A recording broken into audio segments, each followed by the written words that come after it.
in the studio doing my other show, the alumni doesn't hit as hard. When I'm out there and I'm seeing my guys, I'm dapping, talking to coach, like that's when the alumni really comes out. And even then, I still did not feel like it was to that level just yet. And that's a lot because the alumni was out. The alumni is out. When I'm out there, oh man, it's there, Deke. They might be confusing me with you at times, Deke. That's how the optimism hits me when I'm down there with my guys. But yeah, I didn't feel like that today. No, I didn't feel like that yesterday. Yesterday was the first day. So, first day, you optimism through the roof. Did not feel like that. Can't say I did, man. Zach Miller, what cornerback receiver matchup are you guys most excited about in camp?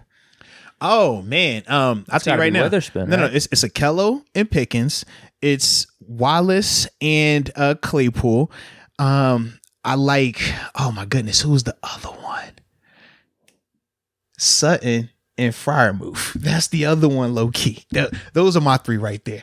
Just from some of the stuff I've seen, I think those are going to be very, very interesting. Sutton. I think, yeah, because for some reason, like the past 2 days, Sutton's been matching up with some of the tight ends a lot more, but it's good to see the contrast because obviously they have the size, but he has the athletic ability. And it's a different element for him because he's used to what?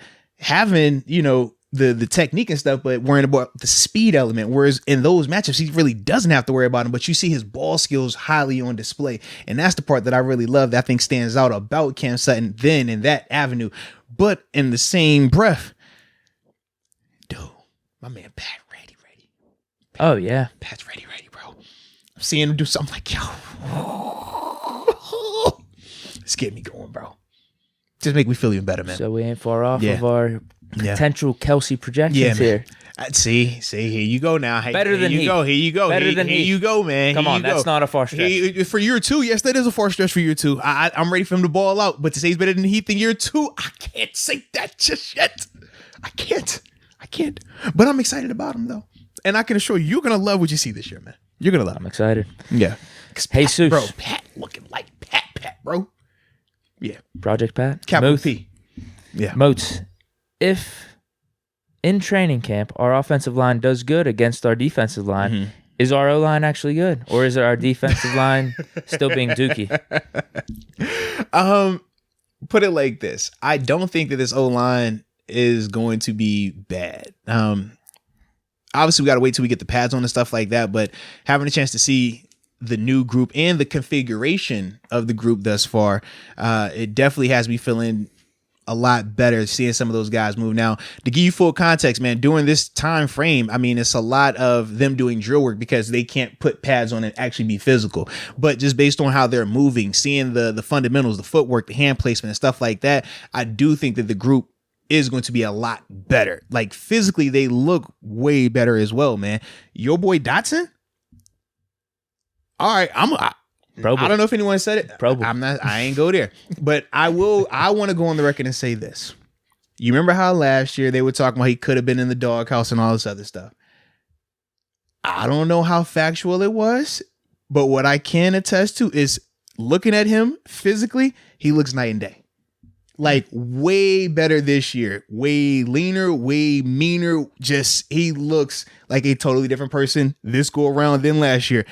I don't know why. I don't know if he changed anything up. I've talked to him briefly. I didn't get a chance to get that much in depth just yet, but he looks very, very different. Like physically just looks better.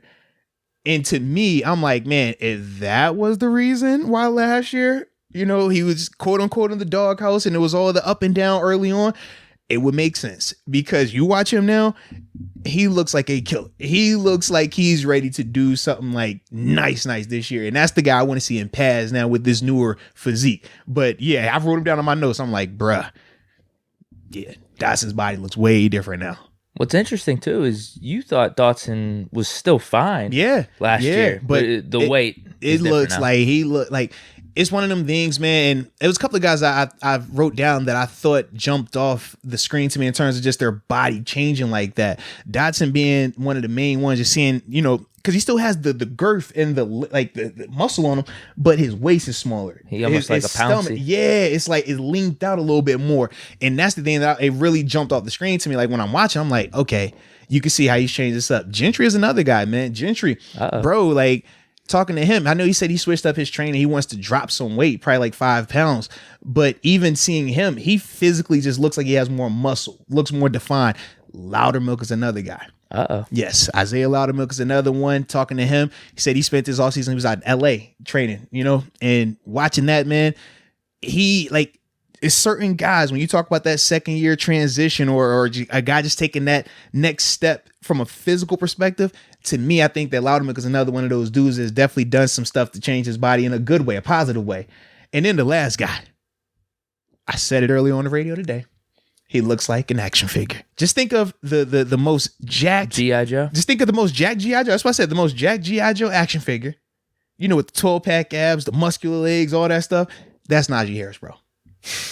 I cannot make this up, bro. He got the beast mode face mask on too. Yes, I can't make. And literally where we're stationed, where I set up at, is right in front of him for pretty much hour of practice. All Indeed, his individual work, when everybody leaves and he's over there working by himself. So I'm just watching this dude and I'm just like, bro, not only do I feel like you put on more muscle, but to me, you look more explosive as well.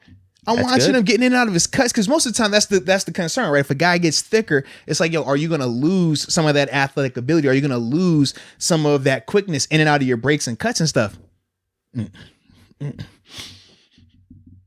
He looked like a grown man. Derrick Henry 2.0. 2K rushing yards. I said it's shorter. He's shorter. He's a shorter version, but you'll see. And that's the thing I'm excited about, because like I get a chance to see this early on, man.